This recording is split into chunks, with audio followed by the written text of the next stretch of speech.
Hey folks, Craig Danger, vinyl record player. Listen, I just wanted to cut in a little early on this Vinyl Finds, which is the scheduled program you will be seeing. But I also wanted to just update the 5 blind buys contest that I'm having to basically give away 100 American dollars. That's right. Sorry, Canadians. I love you people. You know you're my people. But we go in American style here, American dollars, 100 of those. I'm giving them away. Just wanted to let everyone know that the earlier you do a video, the more likely you'll get multiple entries into the draw. Quite a bit, actually, if you check the description of the contest video, which I will put in the comments below, in the description below, you'll see you can get multiple entries if you're one of the first 10, 15 people to do a video. That's still in reach as of this publishing. So, and just to let you know, we already have such legends as Rachel's Ghost. We have John from Bip Bop Boom. We have David from David's Wyoming Dave is what he calls himself. And also, you know who we have? We got Norman Mazov, Mazzy, as he's known, has also done an entry into the contest. These folks are all getting multiple entries. So again, the quicker you move, the better. Don't forget that the contest does end October 31st. But let's put you back into regular scheduled program. Like and subscribe. Thanks. Hey folks, Craig Danger, vinyl record player. We're back. Got ourselves another Vinyl Finds. Vinyl Finds number 26. Woo, woo, woo. Been having luck. Went back into the bins. Actually have been doing my best to not get too crazy. Although sometimes, you know, you just have good luck. You just do. If you're new to the channel, please subscribe. Hey, why not? I mean, it's free. I'm not going to charge you for the subscribe. I probably should. Just kidding. Maybe I should. Anyway, let's talk about the records I found. All relatively recent buys. I've listened to most of them. Wow, some good ones. This one is not usually a Craig Danger vibe. Well, it is because it's funky. Simon from, I think it's like 72. This beautiful sort of orange translucent vinyl. Great record. Sort of a British funk classic. Early going. This, of course, is at least in the United States, and probably Canada too. You're not going to get this original. It's just not going to happen for you. So this is a re-release. I got this for, looks like about $25.99, maybe $27.99. It's a great record.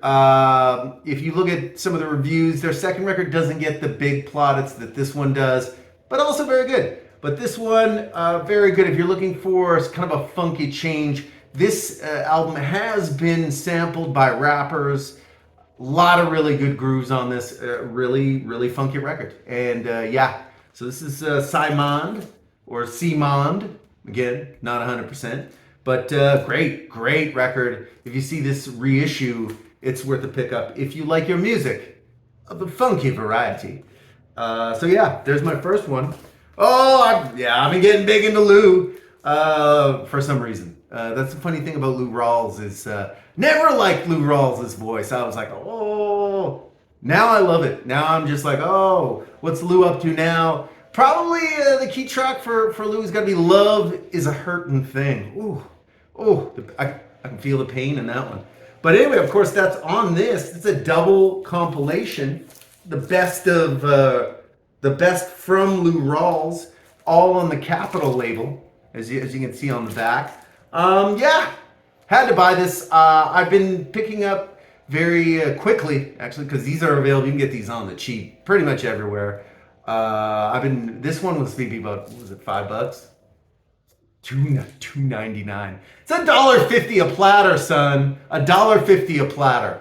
That's right. Very good condition.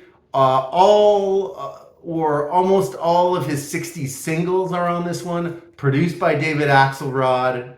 Genius. Really sort of swinging type of soul. little bit of I guess of a 50s Sinatra-y vibe sometimes on some of the instrumentation, but love me some Lou Rawls, particularly from the 60s. The 70s Lou Rawls it's gonna take me a minute to get into. But yeah, for $2.99, woo, you got it. I gotta get this one. Here's another one.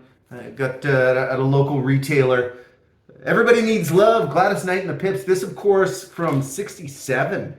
And, of course, we'll show you a little shot of the back, a little bit of on the Motown label. This, I think, is a re-release probably from the '80s, but you know what's on this one?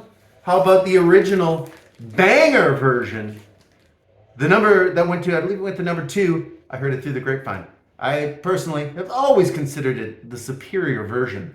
But again, you know, Craig Danger likes the church. So this is a very, very churchy version. But the rest of this album is also very good. If you see this one kicking around, I mean, this was in such good condition. Again, an 80s repress, but highly worth it. This, I think, is either the first or maybe second LP they did for Motown. But, I mean, pick it up for Heard It Through the Grapevine alone, which, banger, early banger by Gladys Knight and the Pips, but obviously it would not be their last. So, Everybody Needs Love, including Gladys Knight and her Pips from '67. Ooh, this one, I mean, are you kidding me? First off, look at this cover. This is Leroy Hudson. If you don't know Leroy Hudson, he recorded on the Curtum label for Curtis Mayfield, replaced Curtis Mayfield in the impressions for an album, then just went solo, started doing his own stuff. This is really cool. He's got a funky looking band happening here. Everyone's looking good. He's still macking on the white. You gotta love that. Anyway, of course, it's a great album. It's Leroy Hudson. It's I think this is mid '70s, '75 maybe. This is the second or third album, probably third. But again, a really good one. Feel the Spirit. Leroy Hudson featuring the Free Spirit Symphony. So call it what you will. I call it funky, and I also call it an excellent pickup. I think I got this one for about $10. So Leroy Hudson. The one that you really want to be looking for, and that I want to be looking for, is his first album, which has the classic track "So in Love with You." Ooh, that one's a winner. But also, that album you can't get that for under 30. There has been some re-releases. And try to get an original copy of that one. Nobody bought it, unfortunately. But yeah, Feel the Spirit, Leroy Hudson. This is, I don't think that I mentioned this. Worth mentioning that I picked this one up, though. Lady Soul, I am soon going to be doing a ranking of at least the early Atlantic period for Aretha. That also features, obviously, Lady Soul from '68. I had thought that this one and I had heard that this one was superior to, of course, Aretha Now from '68. I've listened to them back to back. I say no. Great album? Oh yeah, banger. Excellent album. If you see this one I happen to get for $14. A little water damage in the corner here, but the record itself on Atlantic is a beauty. And yeah, really nice pickup for $14. And yeah, great record. It ain't no Aretha Now. I mean, it just isn't. Call it what it is. The little classic. I picked this one up. I've been seeing this album a while, but I never saw it in the wild, and I kind of looked it up, and I was like, should I get that or whatever? But Daddy Bog, watcher of this channel, actually, comments a lot in the comments. Anyway, he recommended that I pick up some Earl Grant from, so this is Earl Grant, self-titled, from 1970 on the Decca label. He actually, I listened to him, it's okay. He's basically like an organist / singer. This, I believe, would be one of his last albums. Earl's real big hits were kind of in the late 50s, early 60s, but Earl's still rocking. I mean, obviously, look at the suit, first off, looking good. He's got the white trench coat on the back, also looking good, obviously.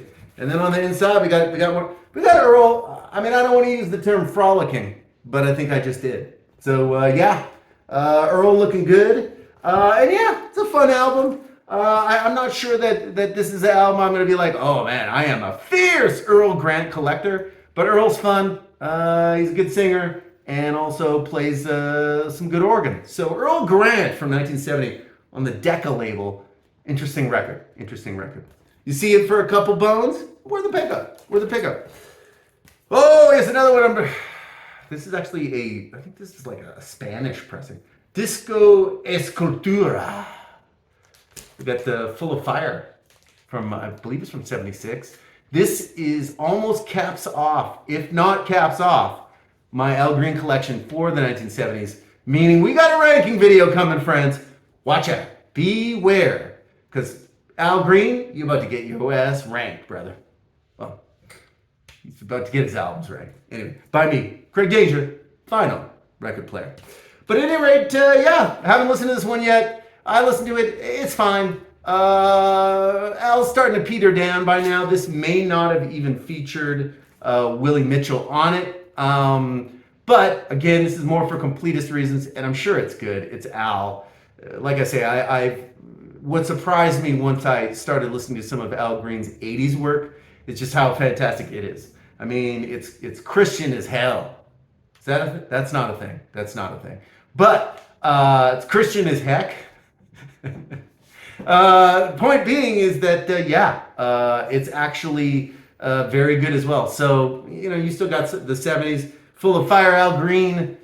This is a good one. Going to be doing a ranking video soon, guaranteed, because I think I've got all of his 70s LPs now. So glad to get this one. And we're grinding down here. I know there's a lot of vinyl here. How about Diana Ross, Mahogany?